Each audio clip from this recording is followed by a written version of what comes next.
Brooks. Just how did you think he kind of stepped up in this last game, and how has he kind of gradually done that over the course of the season? Yeah, Ja'Cory stepped up tremendously last week, last game. I think he's really growing into that role of being someone we can depend on down in, down out. Someone who obviously at the beginning of the season wasn't getting the reps that he's getting now, but that didn't discourage him at all. He stayed ready, he stayed focused, stayed locked in, and I think that's really showing as of late. Someone when his name was called, he responded, and that's always been a big thing for us is, having that next man up. So, it's been time for him to step up, and he's been doing a great job of that so far, and I have all the confidence in the world with him to continue to do that. Our next question comes from Joey Blackwell. Joey, go ahead. Hey, Bryce. Jordan Davis for Georgia said that he and his teammates have referred to you as the Gingerbread Man because of your ability to run in the backfield and evade would-be tacklers. And I'm just curious, what are your thoughts on that nickname they've given you?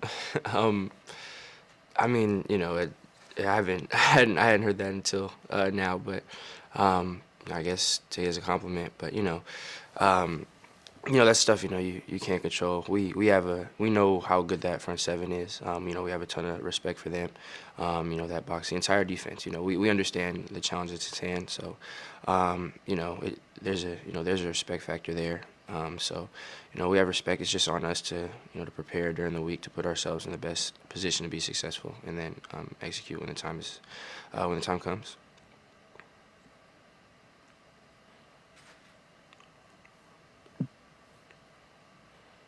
Next question will come from Paul Newberry. Go ahead, Paul. Hey, Bryce.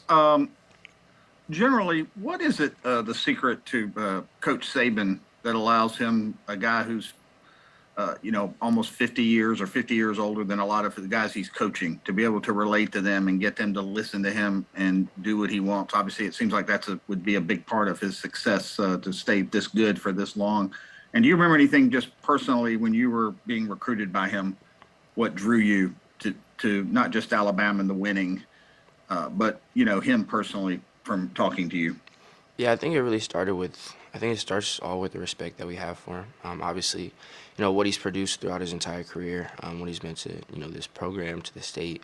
It really starts with the respect we all have for him. And then also really talks to Coach Saban and how he's adapted over the years. The game has changed since he's been coaching.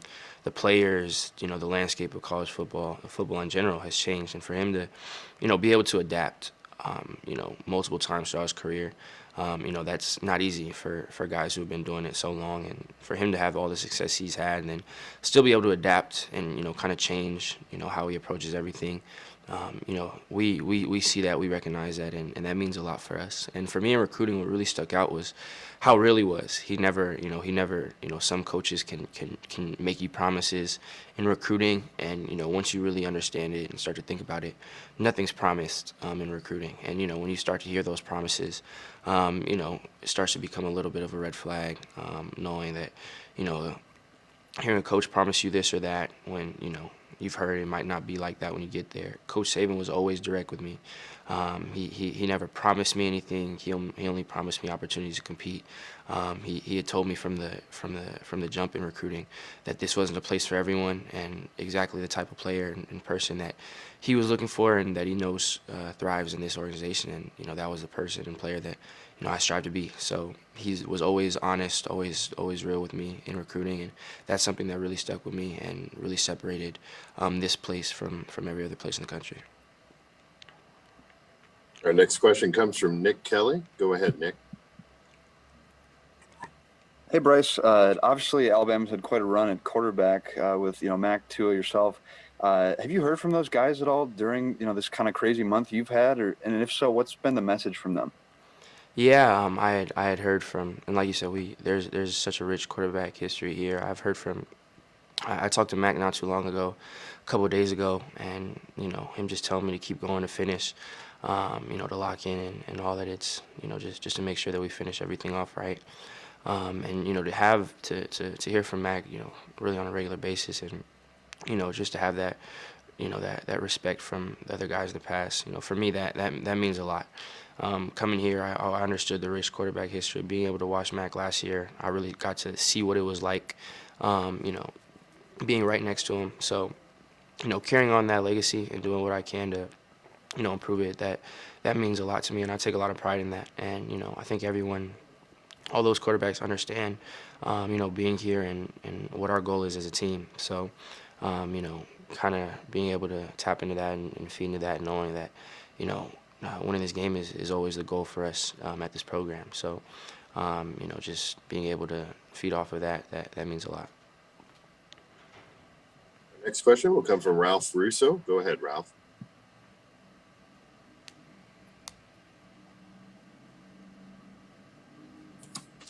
Hey, Bryce. Do you remember the first time you heard from a college coach that basically a scholarship offer that hey, we would like you to come play for us, how old you were and what your reaction was at that time? Yeah, it was in 8th grade. It was the last day of 8th grade. I had went out to Texas Tech. I had been in contact with them, and it was from Coach Cliff Kingsbury. He was the first coach to give me a scholarship offer in Lubbock, Texas, at Texas Tech. So yeah, I mean, it was a huge, it was a huge, it was a huge blessing, being that young and to get a scholarship offer. It was amazing. I was super excited. It wasn't really something that I was, I was expecting, something you hope for and dream about, but for it to kind of be a reality that, obviously you have to maintain during high school and make sure your grades are good and all that. But it kind of became a reality that, I'll be able to play football at the next level. So kind of getting that confirmation, it was a tremendous blessing. Next question will come from Mike Rodak. Go ahead, Mike. Bryce, just what did you think of Nick Saban's jacket coming off the plane last night, and just what was it like for you, kind of stepping into that air in Indianapolis? Yeah, Coach's jacket was fly. Coach is always going to step in something we haven't seen before as a team. So that's to be expected. But stepping out in Indy, it really just starts to set in. When the plane lands, you get out. It's obviously a different change in climate, but you really get that realization of, you're in this new environment. It's you know why you're here. Everyone understands what we're here for. So whenever you get that change in setting, it starts to get more and more real about what we've been working for. Knowing that the game's around the corner. So. It was a great experience. It's always fun to play in different environments. But, stepping out is really just that confirmation of, when you get to the setting where you're going to play, what time it is. So for us, it was all just, that reassurance and that confirmation to know that, what we're here for, and it's time to lock in for that. Next question will come from Zachary Powell. Go ahead, Zachary. Hey Bryce, thanks for doing this. I have two questions for you here. The first would be now that we're just a couple days away here and you finally arrived in Indy. What is the mindset for you and the team right now? And secondly, obviously you played well in the SEC title game. So what are some things you think you'll have to do to be successful a second time against Georgia? Yeah, I mean, our mindset is just, it's just all about the game. Obviously this is what you work for the entire season. This is what our goal has always been. So, we understand that this is a business trip. It's all for all of us. It's all about, the game on Monday. So it's a pretty simple mindset. It's not complicated at all. We all know what we're here for, and it's all about getting better and doing what we have to do to put ourselves in the best position when Monday comes. And for me, it's just about doing all I can to execute the game plan, taking what the defense gives. Again, just executing the calls and the reads as they are. I have tremendous faith in everyone around me and the coaching staff. So it's not. I don't feel like I have to do something that's out of character or out of the reads or go off script. It's all about believing in the game plan, believing in the people around me, which I completely do, and just doing what I've been coached to do and taking what the defense gives. Next question will come from Chris Bryce. Go ahead, Chris. Hey, Bryce.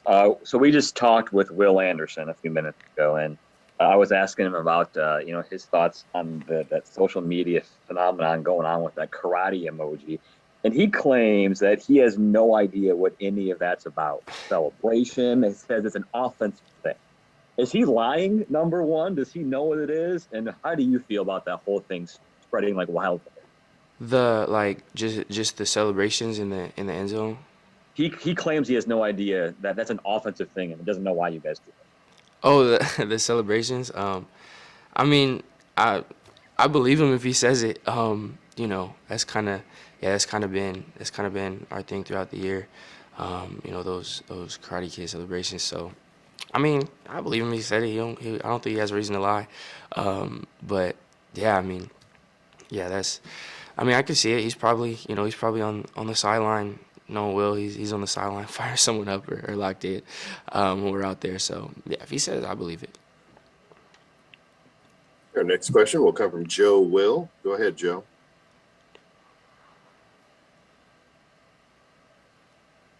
As a younger player, how would you describe the relationship that you have with your senior running back, Brian Robinson Jr.? Yeah, me and B-Rob are super close. Lockers right next to each other, so I get to see him. I get to be around him all the time, and then obviously on the field. But B-Rob's someone I've been cool with since I first got here. Someone who's, from Tuscaloosa, who has been in the program for a while. And when I first got here, he was someone who was always super cool with me. Someone who was super welcoming when I was just a freshman. That means a lot to me. For him, last year being here as long as he did, he didn't have to, go out of his way to make sure I was good and to look out for me as just a freshman. But he made a priority to do that, and that's always meant a lot for me. Not just in football but in life, for someone to do that. So that's always meant a lot. And then throughout this year, obviously, we're always on the same page and stuff. On the field, off the field. That's someone I'm super close with. So it's always great to have someone like B-Rob around, and then it's just an added bonus when it's someone that's at running back that you collaborate with every single play. It makes it so much easier when off the field everything is cool too. So it's been great being able to be around B-Rob. It's been huge for me this year, last year. I've been blessed to have the opportunity to play with him. We have time for a couple more. We'll begin with Mike Griffith. Go ahead, Mike. Hey, Bryce. Hey, congratulations on a great season. I want to ask you about Amechi and just the comfort, the security. I mean, it looked like you guys could play catch in the dark on some of those third downs. I mean, how do you adjust mentally to losing a guy like that that's been such a go-to player for you this season? Yeah, I mean, Mitch isn't someone that you can just replace. Losing Mitch was huge for us. That definitely hurt. It's really tough, but as Coach is always saying, that's creates opportunity for other people, and we've had people step up in the wake of that. We've had a little bit of time to adjust, and again, people have stepped up, in games, in second half, ACC championship and in the Cincinnati game, people stepped up and are going to continue to do that and practice the same thing. So it's not something you can replace. Someone like Mitch isn't someone you can just plug someone else in and get the same from. So it definitely hurt, but at the same time, again, it creates opportunities for others, and I have tremendous confidence in everyone at the position, just being able to work with them throughout the week, seeing the work they put in. So it's tough, but again, it as Coach says, it's an opportunity for people. It creates opportunity when something like that happens. So it's just having the next man up mentality. Our final question will come from Ivan Mazel. Go ahead, Ivan. Hi, Bryce. We've talked a lot about a rematch in the media, and I'm just curious, given that you guys try to play to a certain standard regardless of who the opponent is, and given that the stakes are for the national championship, has Coach Saban even brought up this game is different because of rematch? Has he brought that up at all with y'all? I mean, for us, it's all about, we really what he's talking about and we understand is that, what we've done in the past, obviously it's good to watch the film. It's good to learn from that. But, we don't start with any more points because of anything that's happened with the past. Anything in the past is exactly that in the past. You don't get any carryover. So it's going to be a new game, and we have to earn, the outcome that we want. So, it's really just been knowing that whatever's happened in the past doesn't entitle you to anything at all. You learn from it, but we have to understand we're playing a completely different game. We have to understand that we have to earn that for 60 minutes. And again, it starts with the preparation and day by day putting ourselves in the best position to be successful, when the game starts. But, we understand it's different. We have to earn it. Anything that happened in the past, you learn from it, but it's in the past. So it's on us to work day in and day out and to earn the outcome that we want. Bryce, we appreciate your time this morning. Good luck on Monday night. Appreciate you.